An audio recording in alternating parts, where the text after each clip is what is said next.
Welcome to this session of arrays. इस arrays के session में हम एक और डेटा स्ट्रक्चर पढ़ेंगे जो कि काफ़ी डेटा स्ट्रक्चर्स जो होते हैं ना वो आपस में कंबाइन हो जाते हैं, मींस कंबाइन कि वो कॉम्बिनेशन में यूज हो जाते हैं। आप कोई प्रॉब्लम सॉल्व कर रहे हो, जरूरी नहीं है कि उसमें सिर्फ एरेज लगे, उसमें एक वेक्टर लगे या उसमें एक ही कोई डेटा टाइप स्ट्रक्चर लगे, मल्टीपल डेटा स्ट्रक्चर्स यूज हो सकते हैं। तो मैं आपको एक ऐसा डेटा स्ट्रक्चर बताने जा रहा हूँ जो कि बहुत ज़्यादा यूजफुल है और आपको कहीं भी काम आ जाएगा। कैसे आएगा वो क्वेश्चन भी आपको कराऊंगा। तो उस डेटा स्ट्रक्चर का नाम है सेट। उसको हम बोलते हैं सेट। सेट। अब सेट क्या होता है? ये दो टाइप के होते हैं। पहली बात तो ये होते हैं एक ऑर्डर्ड फॉर्म में और एक अनऑर्डर्ड फॉर्म में। अनऑर्डर्ड फॉर्म में, ठीक है। अब इसका मकसद क्या है? इसका मकसद ये होता है कि अगर आपके पास बहुत सारी वैल्यूज हैं, अगर मैं आपको वैल्यूज दे दूं 8 7 6 8 3 2 5 7 इस तरीके से, तो अगर आप इस एरे को देखो, इस एरे में बहुत सारी वैल्यूज हैं, राइट। लेकिन इसके अंदर कुछ डुप्लीकेट वैल्यूज भी हैं। अरे ये क्या करता है सेट, इसकी वैल्यूज अगर आप सेट में डालोगे ना, जैसे आपने डाली 7, ठीक है, डल गई, फिर 8 आया, डल गई, फिर 7 आया, तो वो देखेगा सेट अगर वो पहले से वैल्यू होगी ना तो उसको नहीं डालेगा। 6 आया तो डल गई, 8 आया तो नहीं डली, वो पहले से है, 3 आया, 2 आया, 5 आया। तो ये सिर्फ यूनिक वैल्यूज को ही स्टोर करके रखता है अपने अंदर, और जो भी डुप्लीकेट वैल्यूज होती हैं उनको डिस्कार्ड कर देता है, ठीक है। अब मैंने आपको बताया कि सेट हमारे दो टाइप के होते हैं, ऑर्डर्ड एंड अनऑर्डर्ड। इनमें फर्क क्या होता है जब इसका काम ये होता है? इनका फर्क होता है, क्या फर्क होता है? वो ये होता है, जो आपके ऑर्डर सेट होते हैं ना, उसके अंदर आप जो भी वैल्यूज डालेंगे ना वो हमेशा सॉर्टेड ऑर्डर में जाएगी। अगर आपने इसमें 7 8 3 2 5 किसी भी ऑर्डर में फेंका, ये उनको ना अंदर से ही ठीक कर देगा और उनको सॉर्टेड ऑर्डर में स्टोर करके रखेगा अंदर अपने। तो जब भी आप इस सेट को ट्रेवर्स करोगे, तो ट्रेवर्स होते होते ना इनकी अगर आप वैल्यूज देखोगे, ट्रेवर्स करने का मतलब है अगर आप लूप चलाओगे और प्रिंट करोगे कि इस सेट के अंदर क्या वैल्यूज हैं, तो ये तो आपकी सॉर्टेड वैल्यूज में प्रिंट कर देगा। लेकिन अगर आपने अनऑर्डर्ड सेट के अंदर डाला, तो उसके अंदर वो किसी किसी भी फैशन में जा सकती हैं वैल्यूज, किसी भी फैशन में, अनऑर्डर्ड में, ठीक है। तो अगर आप उसको प्रिंट करके देखेंगे तो आपको पता लगेगा अरे यार ये तो इस ऑर्डर में प्रिंट नहीं कर रहा, ये तो एक रैंडम फैशन में प्रिंट कर रहा है, लेकिन वैल्यूज उन्हीं की स्टोर करेगा, ठीक है। अब इससे फर्क क्या आता है? इससे फर्क ये आता है कि आपको क्वेश्चन देखना पड़ेगा। अगर आपको क्वेश्चन में कुछ ऐसा मांग रहा है ना कि सॉर्टेड से रिलेटेड या कुछ ऐसी वैल्यूज के साथ आपको खेलना है, तो आपको पता लग जाएगा कि मुझे ये यूज करना है। लेकिन अगर आपको सिर्फ यूनिकनेस देखनी हो कि डिस्टिंक्शन क्या है, क्या ऐसा है, क्या मुझे ऐसा काम करना है कि सिर्फ मुझे डिस्टिंक्ट वैल्यूज पे काम करना है और डुप्लीकेट वैल्यूज पे काम नहीं करना, और ऑर्डर का कोई चक्कर नहीं है कि मुझे सॉर्टेड में चाहिए या नहीं, तो आप अनऑर्डर्ड यूज करेंगे। फर्क इसमें और क्या आता है? इसमें ये आता है कि इसके अंदर जो वैल्यू स्टोर होती है ना, एक वैल्यू को स्टोर करने में लॉग ऑफ एन टाइम लगता है, लॉग ऑफ एन टाइम। इसके अंदर कांस्टेंट ऑफ वन टाइम में एक झटके में वैल्यू स्टोर होती है। अब टाइम कॉम्प्लेक्सिटीज होती है, ये भी मैं आपको पैरेलल में पढ़ाता रहूंगा क्या होती है। टाइम कॉम्प्लेक्सिटी जो होती है ना वो सबसे फास्ट होता है ऑफ वन, फिर उससे थोड़ा सा जो ये सबसे फास्ट होता है, फिर इसके बाद जो आता है वो आता है और लॉग एन, फिर इसके बाद जो आता है वो आता है ऑफ एन, फिर आता है ऑफ एन लॉग एन, फिर आपका आता है ऑफ एन स्क्वायर। इस तरीके से ये आपकी इंक्रीजिंग ऑर्डर है। तो ये सबसे फास्ट, फिर थोड़ा सा स्लो, फिर थोड़ा सा स्लो, थोड़ा सा स्लो। तो आपको पता लग रहा है कि इसके अंदर इंसर्शन बहुत फास्ट है। कांस्टेंट स्पेस बोलते हैं, ऑफ वन को हम बोलते हैं constant, constant time, sorry, constant time के अंदर इसके अंदर डाल देता है। और ये इसको हम बोलते हैं लॉगरिथमिक कॉम्प्लेक्सिटी, ये लॉग टाइम में इसके अंदर डाल देता है एक वैल्यू, ठीक है। तो अगर आपको 10 वैल्यूज डालनी है तो ये लॉग ऑफ 10 टाइम्स लेगा और ये लेगा ऑफ 10, ठीक है। अब आप सोचेंगे यार लॉग ऑफ 10 तो वो होना चाहिए, क्या कहते हैं, फास्ट होना चाहिए कायदे से अगर देखा जाए तो, ठीक है। लेकिन लॉग ऑफ 10 तो हुआ एक वैल्यू का, 10 वैल्यूज डालनी होगी तो इसको लगेगा 10 इंटू लॉग 10, ठीक है। और इसको 10 वैल्यूज डालनी होगी तो इसको लगेगा ऑफ 10 टाइम, ठीक है। इस तरीके से ये काम करता है। तो अब आपको पता लगे कि ऑर्डर्ड सेट क्या होता है। अब इसको एक बार इंप्लीमेंट करके देखते हैं कि ऑर्डर्ड सेट होता कैसे है। तो अगर मान लो मैं अपने एरे के अंदर 7 साइज ले रहा हूं, या लेट्स से 3 लेता हूं, 3 वैल्यूज डालता हूं अपने एरे के अंदर, तो ये मेरा लेस देन 3 तक चलेगा और मैं सबकी वैल्यूज 100 100 100 डाल देता हूं। तो अब मैंने कहा था कि मैं दो काम करके दिखाऊंगा आपको, ऑर्डर्ड सेट और अनऑर्डर्ड सेट, ठीक है। तो सबसे पहले एक काम करते हैं, एक काम करते हैं, ऐसे नहीं करते इसको, इसको थोड़ा अलग तरीके से करते हैं, ठीक है। मैं क्या करता हूँ, एरे ऑफ 4 5 ले लेता हूँ, और एरे ऑफ 0 में, हाँ अच्छा, आपको अगर एक साथ 5 वैल्यूज डालनी है ना एरे के अंदर, आप इसको इस तरीके से भी डाल सकते हो, इस तरीके से करली ब्रेसेस, और आप इस तरीके से डाल सकते हो, लेट्स से 10 12 12 8 6, ठीक है। अब आपको पता है कि एरे के अंदर 5 वैल्यूज हैं, 10 12 12 8 6, ठीक है। 0th इंडेक्स पे 10, फर्स्ट इंडेक्स पे 12, इस तरीके से। अब आपको करना है अनऑर्डर्ड सेट पे काम। तो सबसे पहले मैं बिट्स वाली लाइब्रेरी डाल लेता हूँ जो मैं अपनी यूज करता हूँ, ताकि सभी STL के फंक्शंस मेरे इसके अंदर आ जाए, ठीक है। अब मैं क्या करता हूँ, अब मैं अनऑर्डर्ड सेट बनाता हूँ और एक ऑर्डर्ड सेट बनाता हूँ। तो सबसे पहले मैं बनाता हूँ अनऑर्डर्ड सेट। अगर ऑर्डर्ड सेट बनाना है तो आपको ऑर्डर्ड कीवर्ड लिखने की जरूरत नहीं है, आप सिर्फ सेट लिखो, उसके अंदर स्पेसिफाई करो किस टाइप का डेटा लेगा, और उसको बोल देते हैं लेट्स से ऑर्डर्ड, ठीक है। तो इस सेट के अंदर आपकी ऑर्डर्ड वैल्यूज जाएंगी, ठीक है। और एक मैं सेट बनाता हूँ अनऑर्डर्ड, उसके अंदर आपको लगाना पड़ेगा कीवर्ड अनऑर्डर्ड सेट, और इसके अंदर आपको स्पेसिफाई करना पड़ेगा इंट अनऑर्डर्ड। ठीक है, अब मैं क्या करता हूँ, सबसे पहले आपको ऑर्डर्ड सेट करके दिखाता हूँ। तो ऑर्डर्ड सेट के अंदर आपको वैल्यूज डालनी है, तो इस तरीके से डालोगे i less then 5 i plus plus. अब आपको पता है आपको 5 वैल्यूज डालनी है ऑर्डर्ड सेट के अंदर, तो आप कैसे करेंगे, ऑर्डर्ड डॉट इंसर्ट होता है शायद फंक्शन का नाम, मैं भूल गया, देख लेते हैं। और इसके अंदर आप एरे का आपका नाम है ARR ऑफ i। तो अभी क्या करेगा, सबसे पहले ऑर्डर्ड सेट के अंदर जाएगा और इंसर्ट करेगा एरे ऑफ 0, फिर array of 1, array of 2, array of 3, array of 4, array of 5। तो इसको जब 12 दो बार मिलेगी, तो अगर आप इसका साइज देखेंगे ऑर्डर्ड सेट का तो 4 होगा। क्यों, क्योंकि 12 डुप्लीकेट है तो एक ही बार डालेगा। तो अगर आप प्रिंट करा के देखेंगे ऑर्डर्ड सेट का साइज, तो आपको मिलना चाहिए 4। ठीक है, इसको लेट से रन करके देखते हैं एक बार, हो सकता है, हाँ देखा 4 आ गया ना। ठीक है, अब मैं आपको इसकी वैल्यूज प्रिंट करा के देखता हूँ। अब इसकी वैल्यूज जो आएंगी ना वो 6, 8, 10, 12 इस ऑर्डर में आएंगी। क्यों, मैंने आपको कहा था कि ऑर्डर सेट ये उस ऑटो उसमें जाता है, सॉर्टेड ऑर्डर में जाता है। इसकी वैल्यूज पर आइटरेट कैसे किया जाता है, इस पे नॉर्मल लूप की तरह आप इसको आइटरेट नहीं कर सकते, इसके लिए आपको आइटरेटर्स बनाने पड़ते हैं। क्यों, ये आपकी डायरेक्ट वैल्यूज को नहीं स्टोर करते, ये आपके उनके एड्रेसेस को स्टोर करते हैं, तो उसके लिए आपको आइटरेटर बनाना पड़ता है। आइटरेटर बनाने के बड़े सारे तरीके, मैं जो यूज करता हूँ वो ऑटो कीवर्ड यूज करता हूँ।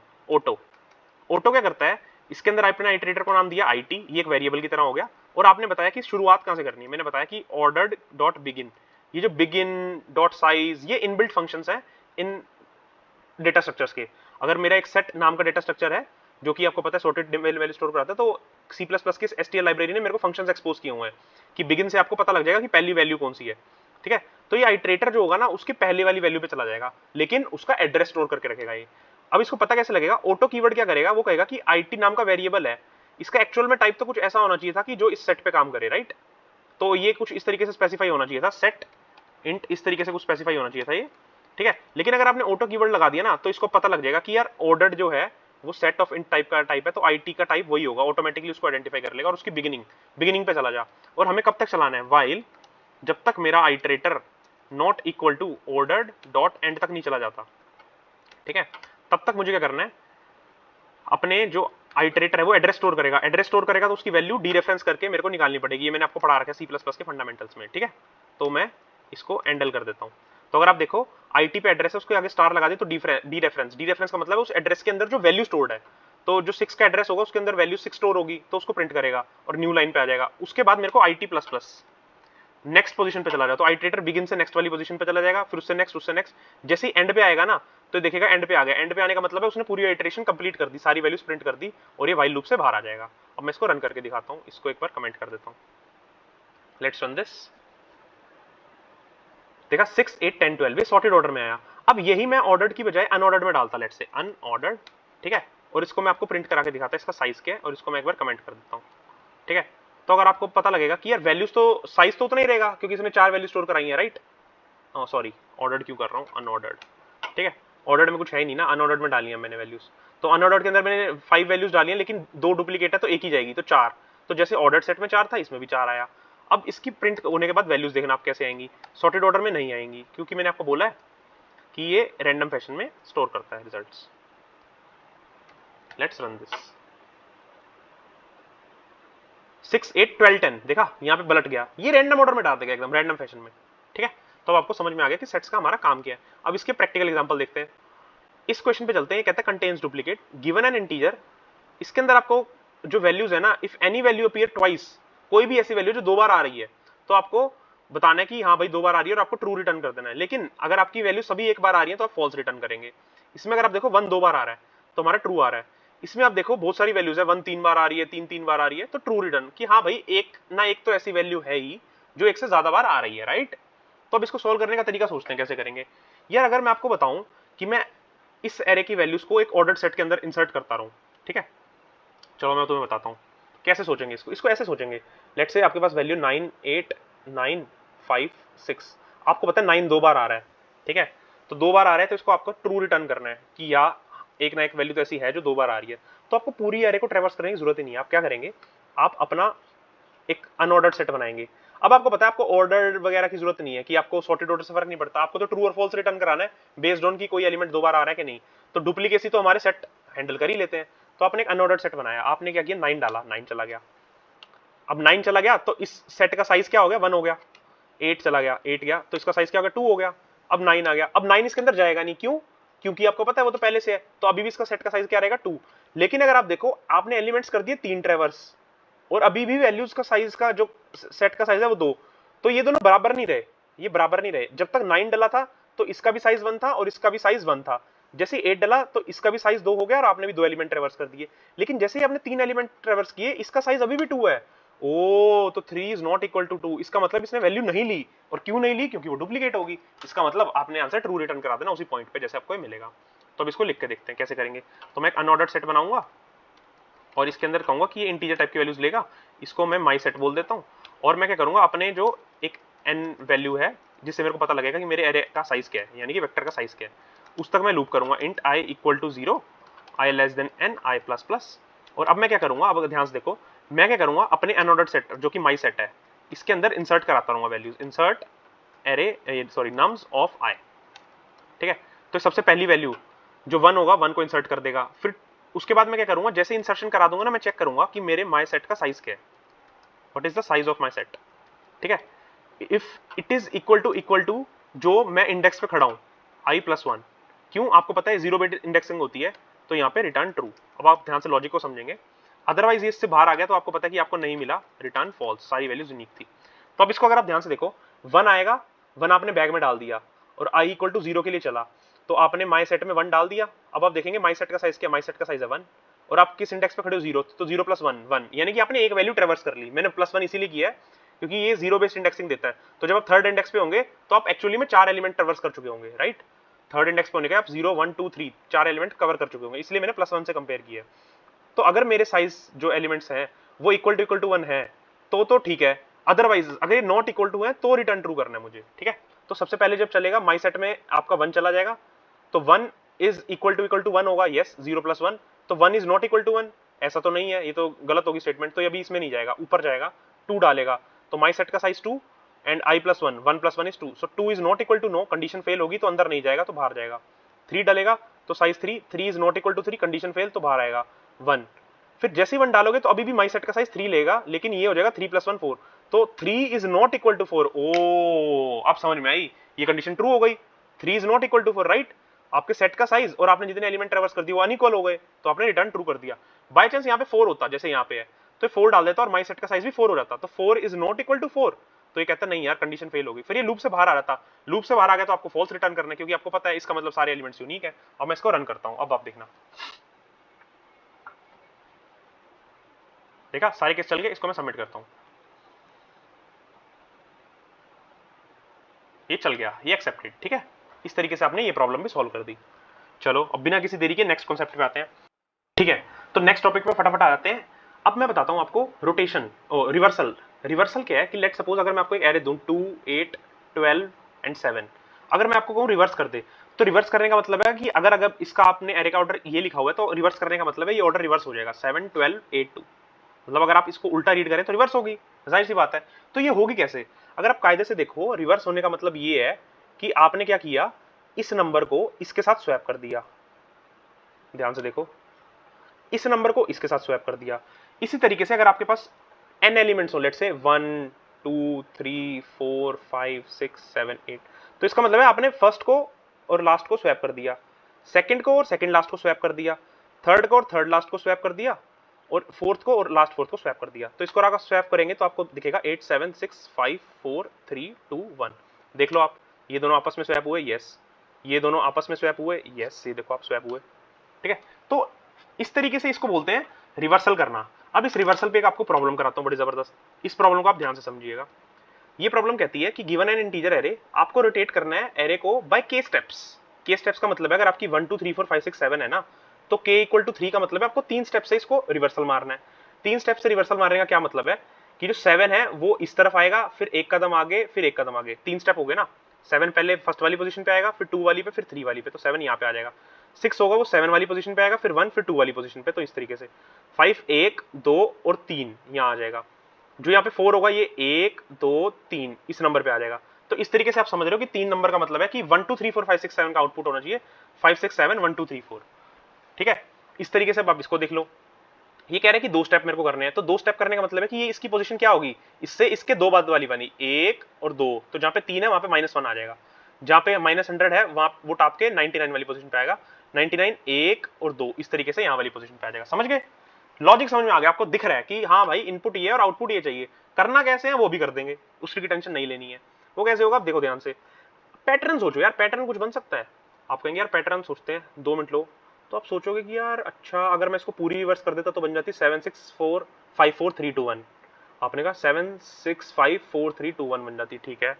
आपने कहा अच्छा इसने बोला कि 3 स्टेप मेरे को घुमानी है, आपने इसको पूरी रिवर्स कर दी तो बन गई 7 6 5 4 3 2 1। चलो इसको लिख के देखते हैं यार। मैंने कहा पहले ये लो, आपने लिखा 1 2 3 4 5 6 और 7 और के आपका है 3 कि 3 स्टेप से आपको इसको घुमाना है। तो आप कहेंगे यार मैंने क्या किया, मैंने इसको सबको रिवर्स कर दिया 7 6 5 4 3 2 1। और इसका आउटपुट वैसे क्या होगा, इसका आउटपुट ये होगा ना 5 6 7 1 2 3 4, ये होना चाहिए आपका आउटपुट आफ्टर के इक्वल टू 3 से घुमाने के बाद, ठीक है। तो मैंने कहा कि अच्छा ये होना चाहिए आउटपुट, इस तक पहुंचेंगे कैसे वो सोचते हैं। तो मैंने कहा यार अगर मैं इसको पूरी को रिवर्स कर दूं तो यहाँ पहुंच गया यार, ये तो अभी भी मैच नहीं करी। लेकिन अगर आप ध्यान से देखो इतने कॉन्सेप्ट को और इतने को ब्रेक करो तो जो के इक्वल टू 3 बोला है ना वो एलिमेंट्स तो है मेरे पास, ठीक है। और जो इसमें 7 एलिमेंट्स हैं और 7 माइनस 3 क्या हो गया 4, जो बचे हुए 4 एलिमेंट्स हैं वो ये हैं और ये भी सही है यार। एलिमेंट्स का ऑर्डर ही खराब है ना, एलिमेंट्स तो वही है। तो मैं क्या करूंगा, मैं एक काम करता हूं, मैंने कहा मैं ये करता हूं अब इसको दोबारा रिवर्स मार देता हूं। तो मैं इसको 5 6 और 7 हो जाएगा, रिवर्स मारा तो दोबारा ये इसके साथ स्वैप हो जाएगा और ये खुद के साथ स्वैप हो जाएगा, तो 5 6 7। इसको स्वैप मार देता हूं, 4 1 के साथ स्वैप हो जाएगा और 3 2 के साथ स्वैप हो जाएगा, तो हो जाएगा 1 2 3 4। अब आप देखो ये मैच करके, अरे वाह यार ये तो लॉजिक बन गया। कैसे बन गया भाई, मैंने ना पहले एनालाइज किया कि इनपुट क्या है और आउटपुट क्या है। फिर मुझे देखा कि यार जो 3 एलिमेंट्स की वो बात कर रहा है ना वो स्टार्टिंग में आ गए 3 और उसी ऑर्डर में आ गए जिस ऑर्डर में थे 5 6 7 5 6 7। लेकिन उस तक पहुंचू कैसे, पूरी को स्वैप करता हूं तो एलिमेंट्स तो मिल गए लेकिन उनका ऑर्डर रिवर्स्ड है। तो मैंने कहा अगर ऑर्डर रिवर्स है तो दोबारा रिवर्स कर दे, तेरे को क्या बात है, अरे 10 बार रिवर्स चला जा 50 बार। अब इसका कोड कर देते हैं फटाफट। लेट से तो मैं एक फंक्शन लिखूंगा सबसे पहले, ठीक है, रिवर्स नाम का एक फंक्शन लिखूंगा। लेट से मैं इसको बोल देता हूँ वॉइड टाइप का रिवर्स है मेरा, ठीक है। और ये मेरा नम्स एरे लेगा, ठीक है। और नम्स एरे लेगा तो मुझे पूरा उसका स्पेसिफाई करना पड़ेगा कि वेक्टर इन टाइप का मेरा नम्स है, ठीक है। और मुझे कितने से रोटेट करना है वो भी मुझे बताना पड़ेगा, ठीक है। लेट्स से मैं इसको बोलता हूँ इंट के, ठीक है। ये रोटेशन की बात कर रहा है। तो मैं क्या करूंगा, मैंने कहा मैं सबसे पहले रिवर्स फंक्शन को कॉल करूंगा और उसके अंदर ना नम्स पूरी की पूरी भेज दूंगा और के भेज दूंगा, सॉरी नम्स का साइज भेज दूंगा, नम्स डॉट साइज ये भेज दूंगा, ठीक है। अब इससे मेरे को पता लग रहा है कि जो मेरी इनपुट एरे थी ना वेक्टर था वो मैंने पूरा का पूरा भेज दिया इसको, और जो एन उसके अंदर एलिमेंट्स है 7 के साथ वो मैंने भेज दिए इसको, ठीक है। तो इससे मेरे को पता है कि मेरे को रिवर्स करनी है, ठीक है। तो अब मैं कैसे करूंगा रिवर्स, अब ध्यान से देखना। रिवर्स करने के लिए आपको पहला एलिमेंट पता होना चाहिए और लास्ट एलिमेंट पता होना चाहिए, राइट। पहला एलिमेंट और लास्ट एलिमेंट पता होना चाहिए, इसको बोलता हूँ लास्ट, ठीक है। या फिर मैं काम करता हूँ, ये मैं भेजता ही नहीं, ये मैं भेजता ही नहीं, इसकी जरूरत ही नहीं है मुझे, ठीक है। तो मैं रिवर्स नम्स भेजता हूँ, यहाँ पे मैं निकालता हूँ इसके लास्ट एलिमेंट क्या है मेरा, ठीक है। Int n equal to let's say nums dot size, ठीक है। अब मुझे पता लग गया कि जो n-1 होगा वो मेरा लास्ट एलिमेंट होगा और 0 तो मेरा फर्स्ट एलिमेंट है ही। इसको मेरे को पूरे को रिवर्स करना है। तो आप क्या करोगे, एक इंट स्टार्ट करके रखोगे आप 0 पे और इंट एंड करके रखोगे आप n-1 पे, राइट। और आपको क्या करना है, जब तक आपका स्टार्ट और end not less than equal to रहते हैं तब तक आपको करना है इनको स्वैप कर देना है, इनको स्वैप कर देना है। स्वैप करने का मतलब क्या होता है, स्वैप करने का मतलब ये होता है कि आप जो करोगे टेम्परेरी वेरिएबल बनाओगे, उसमें डालोगे नम्स ऑफ स्टार्ट, ठीक है। और जो आपका नम्स ऑफ स्टार्ट होगा अब उसके अंदर क्या आ जाएगा, नम्स ऑफ एंड आ जाएगा, ठीक है। ये स्वैपिंग का ऑपरेशन है नॉर्मल, जो हम नॉर्मल स्वैपिंग करते हैं, मैंने पढ़ा रखी है पास्ट में C++ वाले फंडामेंटल्स में, अगर आप ध्यान से देखो। इसमें टेम्परेरी डाल दूंगा और फिर क्या करूंगा, स्टार्ट प्लस प्लस कर दूंगा और एंड माइनस माइनस कर दूंगा। इसका मतलब अब ध्यान से देखो मैंने क्या किया, मैंने एक स्टार्ट पोजीशन बनाई कि मेरा एक इंडेक्स है वो इसको पॉइंट कर रहा है, एक एंड पोजीशन बनाई जो लास्ट एलिमेंट को पॉइंट कर रहा है। फिर मैंने क्या कहा, स्टार्ट वाला तो आगे जाता रहेगा, एंड वाला पीछे आता रहेगा। कैसे, मैं स्टार्ट और एंड को स्वैप करूंगा, 7 और 1 को स्वैप कर दूंगा आपस में। फिर स्टार्ट 2 पे आ जाएगा और एंड 6 पे आ जाएगा, तो उसके लिए मैंने start plus plus and minus minus किया। फिर 2 और 6 को स्वैप करना है, वो ऑपरेशन मैंने यहाँ पे कर दिया। कैसे कर दिया, मैंने नम्स ऑफ स्टार्ट यानी कि नम्स ऑफ स्टार्ट यानी कि फर्स्ट इंडेक्स पे अगर 2 होगा और नम्स ऑफ एंड पे यानी कि ये वाली वैल्यू होगी, तो क्या करूंगा कि नम्स ऑफ स्टार्ट जो वैल्यू होगी ना, इसको मैं स्टोर करा के रख लूंगा एक टेम्परेरी वेरिएबल में। टेम्परेरी वेरिएबल मैंने 2 स्टोर करा के रख लिया, ठीक है। फिर जहां पे 2 है ना उसकी जगह 6 लिख दूंगा, तो 2 की जगह 6 लिख दूंगा। अब जो मैंने टेम्परेरी वैल्यू स्टोर करके रखी थी, याद करो 2, वो मुझे यहाँ पे लिखनी है। तो मैंने क्या किया, नम्स ऑफ एंड पे वो वैल्यू लिख दी 2, ठीक है। तो मेरा 6 2 की जगह आ गया और 6 की जगह 2 आ गया और 2 की जगह 6 आ गया, राइट। उसके बाद स्टार्ट प्लस प्लस स्टार्ट यहाँ पे आ गया, and plus plus minus minus यहाँ पे आ गया। तो स्टार्ट वाली पोजीशन 3 है और एंड वाली पोजीशन 5 है। तो नम्स ऑफ स्टार्ट मेरे को 3 देगा और नम्स ऑफ एंड मेरे को 5 देगा। अब मुझे इनको स्वैप करना है, तो मैं क्या करूंगा, 3 को एक टेम्परेरी वेरिएबल में स्टोर करा लूंगा, फिर 3 की जगह लिख दूंगा 5, यानी कि nums of start equal to nums of end. तो 3 की जगह लिख दिया 5।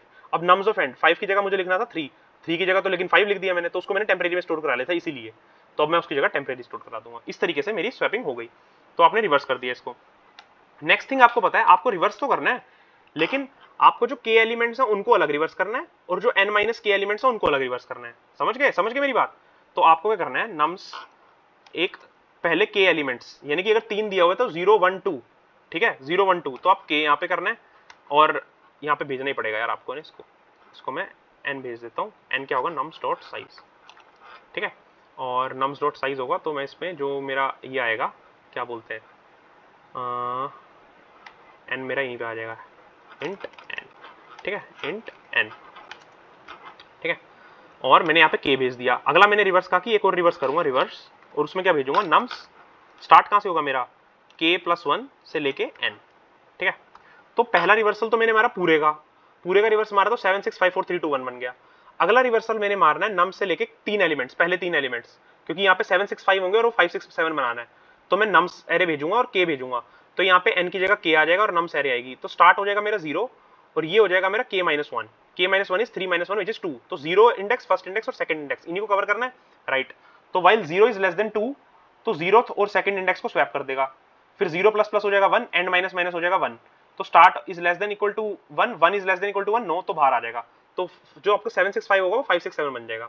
फिर यहाँ पे आपका 4 3 2 1 होगा, जैसा अगर आप देखो यहाँ पे, तो ये 4 3 2 1 होगा। अब मुझे इनको रिवर्स करना है, तो रिवर्स करने के लिए मुझे स्टार्टिंग पोजीशन ये चाहिए ना इसकी, ये, तो स्टार्टिंग पोजीशन भेजनी पड़ेगी और एंडिंग पोजीशन भेजनी पड़ेगी, राइट।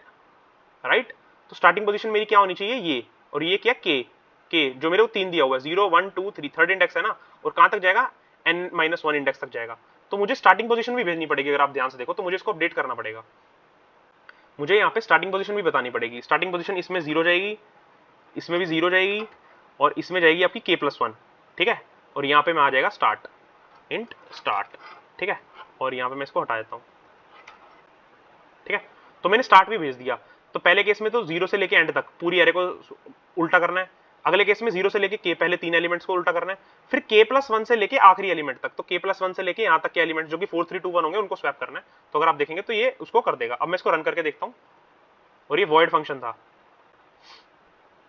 ठीक है। ये क्या कह रहा है, अनडिक्लेयर्ड रिवर्स नम्स k + 1 और n। इसमें इसको पता नहीं लगा कि ये क्या है, n, ओ अच्छा, नम्स डॉट साइज, ठीक है, n पता ही नहीं इसको, हाँ, ठीक है। अब ये फंक्शन है वॉइड। ये वॉइड इसलिए है कि जब ये अपने आप में टेस्ट कर रहा होगा ना, तो जो नम्स होती है ना, बाय रेफरेंस पास होती है ऑटोमेटिकली। तो अगर आप यहाँ पे वेक्टर इंट नम्स करोगे और यहाँ से नम्स पास कर रहे हो ना, जो नम्स पास कर रहे हो, तो ये ऑटोमेटिकली उस एक्चुअल नम्स वेक्टर के अंदर ही चेंज कर देगा। एरेज जो होती है ना, वो बाय रेफरेंस पास नहीं होती, उसको आपको रेफरेंस पास करनी पड़ती है। लेकिन नम्स में आपको डायरेक्ट भेजने की जरूरत, डायरेक्ट भेज दो तो वो बाय रेफरेंस ही पास होती है। मतलब आपको ये एंड नहीं लगाना पड़ेगा। जो ये एंड होता है ना कि रेफरेंस पास हो, बिना उसके काम हो जाएगा। ये ओरिजिनल नम्स को ही मॉडिफाई कर देगा जब आप स्वैपिंग करोगे, ठीक है। Let's try to run this. अच्छा, केस फटा है। ये कह रहा है k = 3 1 2 3 4 5 6 एक्सपेक्टेड आपका ये। अच्छा, एक सेकेंड, इसका मतलब कुछ तो गड़बड़ी हुई है। शायद इसको भी बाय रेफरेंस पास करना पड़ता है। क्या मैं इसकी रेफरेंस भेजता हूँ इसको, एंड, और अब इसको ट्राई करके देखता हूँ। शायद ये भी बाय रेफरेंस पास नहीं हो रही। हाँ, बाय रेफरेंस पास नहीं हो रही, क्योंकि पास हो रही होती तो यहाँ पे ये इन्होंने हमें बाय रेफरेंस पास ना किया होता। मेरा आउटपुट आया 5 6 7 4 1 2 3, जबकि आना चाहिए 5 6 7 1 2 3 4। इसका मतलब गड़बड़ी यहाँ पे, इतना ठीक हुआ मेरा। और इसके बाद जो मैंने रिवर्सल दिया कि मेरे को k + 1 से करना, ओ एक सेकेंड, राइट, मेरे को k भेजना चाहिए था। क्यों, अगर आप देखो, जो ये इंडेक्स है, ये k इंडेक्स है ना, k से लेके n - 1 तक करना है, तो मैंने k + 1 भेज दिया, तो उसने इनको तो कर दिया 1 2 3, लेकिन 4 वहीं का वहीं पड़ा रह गया। ओके, तो मुझे k से लेके नम्स ऑफ साइज तक करना है। मैं इसको रन करता हूँ और मैं सबमिट करता हूँ फटाफट, और ये पास हो जाएगा। और वेक्टर को भी बाय रेफरेंस पास करना पड़ेगा हमें, जैसे कि अभी कह रहे हैं कि केस दोनों पास, वेक्टर को भी बाय रेफरेंस पास करना पड़ेगा। तो रेफरेंस भेजने से क्या होता है, वो ओरिजिनल जो नम्स एरे होती है ना, उसी को ही वो सबमिट कर देता है, ठीक है। 4 out of 38 test cases pass. अब इसमें भी हम आपको सिखाते हैं कि कैसे हमें सॉल्व करना है। अच्छा, ये फटा कहाँ पे है, जिस केस में हमारी सिर्फ एक ही वैल्यू थी। जब हमारी एक ही वैल्यू थी तो इसने क्या किया, के इक्वल टू 2 भेजा, ठीक है, कि 2 बार मेरे को वो करना है, ठीक है, 2 पोजीशन स्वैप करना है, लेकिन आपकी जो वैल्यू है -1 उसका साइज ही एक है, मतलब आपके नम्स एरे का साइज एक है और ये कह रहा है कि 2 बार उसको घुमा दो, ठीक है, 2 बार उसको घुमा दो, ठीक है, तो ये तो चलेगा ही नहीं, इसको चलाने की जरूरत भी नहीं थी, राइट। तो इस केस में हमें क्या करना पड़ेगा, अगर मैं एक कंडीशन लगा दूं कि मेरा जो नम्स डॉट साइज है अगर वो लेस देन के है तो मुझे कुछ करने की जरूरत ही नहीं है, तो मैं सिंपल रिटर्न कर दूंगा, वॉइड फंक्शन है ना, तो रिटर्न टाइप में कुछ लेगा नहीं, तो nums dot size is less then के, तो अगर नम्स डॉट साइज देखूं तो 1, के क्या है 2, तो 1 इज लेस देन 2, तो मुझे कुछ काम करने की जरूरत ही नहीं है। हमें अब ये देखना है कि यार हम ये लगा रहे हैं पर ये सही है कि नहीं। ये सही इसलिए नहीं है क्योंकि आपको देखना पड़ेगा कि यार एक इसमें हम छोटी सी चीज मिस कर रहे हैं इस क्वेश्चन के अंदर। वो चीज क्या मिस कर रहे हैं, अगर आप ध्यान से देखो, इसको पहले मैं डिलीट करता हूं। हम क्या मिस कर रहे हैं, अगर आपकी लेट से एरे का साइज है 4 और आपको के दे दिया 5, उससे ज्यादा दे दिया मैंने, तो आपको पता है कि यार 4 बार अगर रोटेट कर दूंगा तो ये तो दोबारा ओरिजिनल पोजीशन पे आ जाएगी अरे, राइट। अगर के इक्वल टू 4 हो और ये 4 ही एलिमेंट्स हैं तो इनको अगर मैं 4 बार राउंड रोबिन में घुमाऊंगा तो ये तो जो -1 होगा घूम घूम घूम के दोबारा वहीं आ जाएगा, राइट। और अगर k इक्वल टू 5 हो, उससे ज्यादा हुआ, तो इसका मतलब k इक्वल टू 5 का मतलब है कि अगर आपने जो एक बार रोटेशन की होती ना उतनी ही बार 5 वाला भी काम करेगा। समझो इस चीज को कि अगर मैं आपको दिखाऊं, ध्यान से देखो आप, if you see this very carefully, let's say 1 2 3 4, अगर k इक्वल टू 4 हुआ तो आपको पता है 1 घूम घूम घूम के दोबारा यहीं पे आ जाएगा और ये एरे दोबारा से इस तरीके से बन जाएगी। लेकिन अगर ये 5 हुआ तो k इक्वल टू 5 का रिजल्ट वही होगा जो k इक्वल टू 1 का रिजल्ट होता। कैसे, अगर आप इसको 5 बार घुमाओगे तो ये 5वीं बार घुमाने के बाद कुछ इस तरीके से बन जाएगी 4 1 2 3, राइट। और अगर आप इसको एक बार घुमाओगे तब भी 4 1 2 3 बनेगी। तो आपको पता है कि जो इसका साइज है, ठीक है, उससे अगर एक ज्यादा हो, 4 का साइज प्लस 1 5 हुआ, तो वो उतनी बार काम करेगी जितनी बार k इक्वल टू 1 पे काम करती। अगर ये 6 होता तो जितना 2 बार घुमाने पे काम आता वही उसका भी रिजल्ट आएगा और 6 बार घुमाने पे आएगा। तो आपको क्या करना पड़ेगा, आपको k equal to k modulus n करना पड़ेगा कि आप फालतू में मत रोटेट करते रहो एरे को, राइट। कैसे, आपको देखना है कि यार अगर मेरी k 4 है, सॉरी n मेरा 4 है, मेरा एरे का साइज 4 है और मुझे घुमाना 6 बार है, तो 6 modulus 4 which will give me 2, modulus का मतलब होता है रिमाइंडर। तो अगर आप 6 को 4 से डिवाइड करो तो 4 1 4, रिमाइंडर आया 2, तो दिस 2 इज द मॉड्यूलस। तो आपको इफेक्टिवली 2 बार ही घुमाना है। ओ, अब मैं समझ गया। और अब मैं इसको घुमा के देखता हूँ। अब मैं यहाँ पे लॉजिक लिख देता हूँ, इंट n निकाल लेता हूँ सबसे पहले नम्स डॉट साइज की जगह, साइज, ठीक है। और जहाँ पे मैंने नम्स डॉट साइज भेजा पहले इसको n भेज देता हूँ एक ही जगह। इससे क्या होता है कि अब आपको बार बार चेंज नहीं करना पड़ेगा नम्स डॉट साइज को, ठीक है। आपने एक ही जगह स्टोर करा दिया, कुछ चेंज करना है तो इस वेरिएबल में चेंज कर लो। और क्या कह रहा हूँ मैं, k equal to k modulus n कर दूंगा।